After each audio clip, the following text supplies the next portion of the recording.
کہ دودھ کی پیالہ لا کے دیتے تھے، وہ پی کے ٹائم پاس کرتا ہے، یا کبھی روٹی ہوتی نہیں ہوتی. ہم تو یہاں بھی ہر روز بریانی کھاتے ہیں، پلاؤ کھاتے ہیں، میٹھی میٹھی چیزیں کھاتے ہیں، عالیشان کپڑے پہنتے ہیں، اچھے گھروں میں بیٹھتے ہیں، کاروں میں گھومتے ہیں. تو پھر وہ اتنا اونچا کیوں، ہم اتنا نیچے کیوں، یا اس میں ہمارا فرق؟ تو وجہ یہ نہیں ہے کہ ہم یعنی جو انسان کی رتبہ جو بڑھتا ہے وہ اللہ تعالیٰ کی نظر سے بڑھتا ہے، اللہ تعالیٰ کی نور سے بڑھتا ہے، اللہ تعالیٰ کی دوستی سے بڑھتا ہے، اللہ تعالیٰ کی تجلی سے بڑھتا ہے. کسی چیز کا بھی جو مقام ہائی ہوتا ہے وہ باقی مادی چیزوں سے نہیں، وہ اس سے ہوتا ہے. حالانکہ وہ پھٹے پرانے کپڑوں میں ہیں، ٹاٹ پہنے ہوئے ہیں، وہ ہے، لیکن ان کے دل میں نور کے چراغ جل رہے ہیں. ان کا کنیکشن اللہ تعالیٰ سے جڑا ہوا ہے 24 آورس. جہاں بھی جو بھی ایکشن، جو بھی کام کرتے ہیں، اللہ تعالیٰ کے حکم سے وہ کرتے ہیں، اللہ تعالیٰ کے حکم سے بیٹھتے ہیں، اللہ تعالیٰ کے حکم سے چلتے ہیں، اللہ تعالیٰ کے حکم سے کھاتے ہیں، اللہ تعالیٰ کے حکم سے وہ سوتے ہیں. پھر اللہ تعالیٰ اس مقام تک پہنچتے ہیں. اللہ تعالیٰ کہتے ہیں یعنی میں ان کی آنکھ ہوں اس سے دیکھتے ہیں، میں ان کا ہاتھ ہوں اس سے یہ پکڑتے ہیں، میں ان کا پاؤں ہوں یہ اس سے چلتے ہیں. پھر اس مقام تک پہنچ جاتے ہیں کہ اللہ تعالیٰ اپنا نسبت اتنا کلوز ہو جاتے ہیں کہ وہ بندہ پھر اللہ کی معرفت میں فانی ہو جاتا ہے. تو یہ ہے انسان کا شان. تو ابھی ہم کہیں گے کہ جیسے کہ ہم یہاں تک پہنچ گئے کہ یہ درجے ہیں کہ اس کا درجہ اس سے. ابھی اس میں نباتات جو ہے جمادات سے اوپر درجے میں کون ہے؟ جمادات سے اوپر درجے میں کون ہے؟ نباتات ہے. جمادات سے چاہے وہ سونا ہے، چاہے چاندی ہے، چاہے دال جوار ہے، کچھ بھی ہے، اس سے ایک ادنا پودا درجے میں اوپر ہے. وہ کیوں اوپر ہے؟ کہ اس میں ظاہری طور پہ اللہ تعالیٰ نے اس میں زندگی دی ہے، حیات ہے. پودے کے اوپر کوئی بھی چھوٹا پودا بڑا پودا لے لے، اس کا ایک یعنی اس میں حیات ہے، وہ بریدنگ کرتا ہے، وہ گروتھ کرتا ہے، اس کا نشونما ہو رہی ہے. اور پتھر جیسے کہ ایک پتھر ہے، وہ پتھر ہی پتھر ہے، وہ 20 سال بعد بھی اتنا ہی ہے، 10 سال بعد بھی اس میں نہ چھوٹا پن آتا ہے، نہ بڑا پن آتا ہے، نہ وہ اپنی مرضی سے اوپر ہوتا ہے، نہ نیچے ہوتا ہے. تو حیوانات جو ہے وہ گرو بھی کر رہے ہیں، وہ پھل بھی دے رہے ہیں، وہ سوکھ بھی رہے ہیں، کہ پتے بھی گر رہے ہیں، پتے بن رہے ہیں. تو اسی لحاظ سے ان کا درجہ جو ہے مخلوقات میں جو ہے نا یعنی نباتات کا درجہ جمادات سے اوپر ہے. پھر ہم جب آتے ہیں کہ یعنی نباتات سے اوپر کون سا درجہ والا ہے؟ نباتات سے اوپر جو نا حیوانات ہے. نباتات سے پورے نباتات آپ ایک جگہ کریں اور ایک حیوان کے برابر وہ نہیں ہو سکتے ہیں، کیونکہ جو کوالٹی اللہ تعالیٰ نے اس حیوان کو دی ہے وہ اس نباتات میں نہیں ہے. ٹھیک ہے، نباتات اپنی مرضی سے وہاں پہ کھڑے ہیں اور گرو وہ ہو رہے ہیں، لیکن حیوان جو ہے اپنی مرضی سے وہاں تک جا سکتا ہے، وہ اپنا ایک آپس میں بولی جو کہ آواز نکال سکتا ہے. یعنی بہت ساری چیزیں وہ ایسا ہیں کہ وہ نباتات کی بس کی بات نہیں ہے.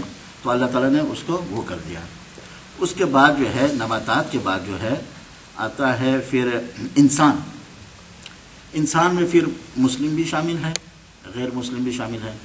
ہاں، تو یہ سارے انسان ہیں. تو ان کا انسانوں کا پھر جو ہے نا نباتات سے زیادہ اونچا درجہ ہے، چاہے وہ کافر ہے، چاہے مسلمان ہے، کچھ بھی ہے. ہاں، تو وجہ یہ ہے کہ انسان میں اللہ تعالیٰ نے ایک اختیار کی قوت دی ہے جو کہ باقی اس میں حیوانات میں نہیں ہے. حیوانات میں اختیار کی قوت ایک بہت مخصوص حد تک ہے کہ وہ اپنی مرضی سے کھاتے ہیں، پیتے ہیں، چلتے ہوتے ہیں، لیکن ان کو اختیار کی قوت یعنی اللہ تعالیٰ نے انسان میں یہ قوت جو اختیار کی جو صرف اللہ تعالیٰ کی ذات کے ساتھ منسلک ہے. اختیار کی قوت باقی کسی کو نہیں دیا کہ آپ کی مرضی ہے یہ کام کرے یا یہ کام کرے. تو یہ قوت جو ہے اللہ تعالیٰ نے صرف انسان کو دیا ہے. اس لیے انسان چاہے وہ مسلمان ہے چاہے کافر ہے، وہ یعنی اس سے حیوانات سے اوپر درجے میں ہے. ٹھیک ہے، ان کے اندر جو ہے نا پھر جو ایک ادنا قسم کا مسلم جو ہوتا ہے، نان مسلم اور مسلم آ گئے. تو جس نے ایک دفعہ حضور صلی اللہ علیہ وسلم کا کلمہ پڑھا ہے کہ لا الہ الا اللہ محمد رسول اللہ، وہ ایک مسلمان پورے جو ہے نا دنیا کی کافروں پر حاوی ہے. ٹھیک ہے، یعنی جو طاقت، جو چیز، جو نور اس کلمے کے ساتھ اس کے دل میں چلی گئی ہے، وہ باقی پوری دنیا نان مسلم جو ہے اس سے یعنی اس سے وہ خالی ہے. لہذا اس انسان کا ایک مسلم کا درجہ جو ہے نا نان مسلم سے اوپر ہو گیا.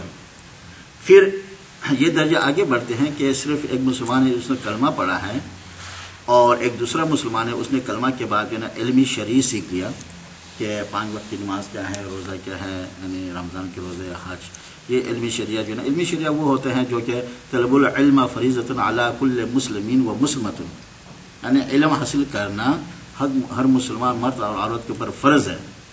تو وہ یہ علم ہے کہ انسان جو احکام شرعی ہے ان کے بارے میں سیکھ سکے کہ نماز کیسا پڑھا جاتا ہے، رمضان کے روزے کیسے رکھے جاتے ہیں، حج کیسا کیا جاتا ہے، زکوٰۃ کیسے دی جاتی ہے. یہ جو ہے نا 4 ان کے بارے میں علم جاننا ہر ایک مرد عورت کے لیے، بالغ مرد عورت کے لیے یہ فرض ہے.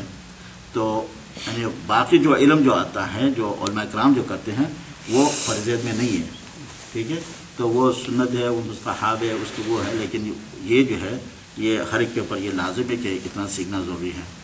تو جس مسلمان نے صرف ایک دفعہ کلمہ پڑھا ہے اور جن کو علم کے یعنی علم فرائض کے علم کا نالج ہے تو اس مسلمان کا اس پہ زیادہ درجہ ہے، یعنی وہ درجے میں اس سے بڑا ہے، کیونکہ اس نے صرف کلمہ پڑھا ہے، باقی اس کو پتہ نہیں نماز کیسے پڑھتے ہیں، حج کیسے کرتے ہیں، روزے کیسے کرتے ہیں، اور اس کو یہ علم ہے، کلمہ بھی پڑھا ہے، ساتھ میں یہ بھی علم ہے، تو اس کا درجہ اس سے اوپر ہے.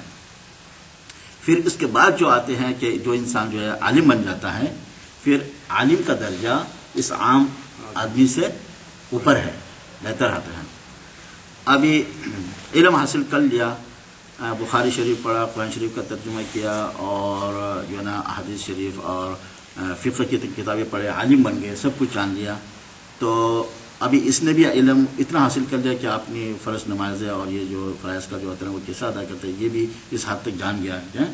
تو اس کے بعد جو ہوتا ہے عمل شروع، یعنی اس کا عمل کا علم تو یہاں پہ ہو گیا نا ختم، عالم بن گیا آپ، سب کچھ پتہ ہے کہ آپ نے چاش پڑھنی ہے کتنا ثواب ہے، تہجد پڑھیں گے کتنا ثواب ہے، فرض نماز پڑھیں گے کیا ہے، علم ہو گیا. اور نفلی روزہ رکھیں گے اس کا کیا ثواب ہے، فرضی روزہ رکھیں گے اس کا کیا ہے، خیرات دیں گے اس کا کیا ہے، زکوٰۃ دیں گے اس کا کیا ہے، اس تمام چیز ہو گیا، آپ کی نالج میں آ گئی، یہ نالج آپ نے پہچان لیا. لیکن اس کے بعد جو ہے اس نالج کو امپلیمنٹ کرنا ہے، اس کے اوپر عمل کرنا ہے، اور عمل جو ہے وہاں پہ نالج ختم ہو گیا، عمل کا دور شروع ہو گیا، ٹھیک ہے. تو پھر یہ عمل جو ہے یہ اس کے اوپر بھی لازم ہے، اس کے اوپر بھی عام آدمی بھی اس عمل میں شامل ہے کہ اس کو بھی عمل کا، یہ نہیں کہ میں نے یعنی یہ فرائض، علمی فرائض میں نے آدھا سیکھ لیا بس یہ میرے لیے اناف ہے، وہاں پہ رہ جائے گا، پوری زندگی گزر جائیں گی. آگے جو اس نے موو کرنا ہے یا تو اس نے علم کی طرف جانا ہے، یا پھر اگر علم کی اس میں وہ نہیں ہے تو عمل کی طرف زور لگانا ہے تاکہ وہ آگے اس کے لیے راستہ کھل جائے. تو یہاں تک ہم نے یہ بات کر لی، علم تک آ گئی. تو اس میں جو ہے نا ہر ایک درجے میں جب سے انسان یعنی وہ ہے یعنی انسان ہے جو کہ نہ کافر ہے نہ مسلمان ہے، اس میں جو انسان میں آتا ہے اس کے پھر شیطان اس کے پیچھے لگا رہتا ہے، کیونکہ اللہ تعالیٰ نے قرآن شریف میں کہا ہے کہ ان شیطان عدو مبین، یعنی شیطان آپ کا کھلا دشمن ہے، ظاہری دشمن ہے. تو یہ جب انسان جو پیدا ہوتا ہے، شیطان کی یہ کوشش ہوتی ہے کہ وہ مسلمان نہ بنے، سامنے وہ لگا رہتا ہے، ٹھیک ہے، اور اس کو روک لیتا ہے مسلمان بننے سے. جب وہ مسلمان بنتا ہے، کلمہ پڑھ لیتا ہے، پھر اس کی یہ کوشش ہوتا ہے کہ کس نہ کسی ہیلے بہانے کر کے کہ یہ علمی شریعہ نہ سیکھے، تاکہ وہ آگے طریقے سے اس کو روک لیتا ہے کہ انسان آگے کم از کم یعنی طریقے نہ کرے، میرے ساتھ یہ بھی جہنم میں چلا جائے. اور اس کی ڈیوٹی یہ ہے کہ آدم کے اولاد کو اس نے پھسلانا ہے. جب علم یعنی شریعت یعنی وہ بھی اس نے اللہ تعالیٰ نے فضل کر لیا، اس نے کس لیے گرتا ہے تو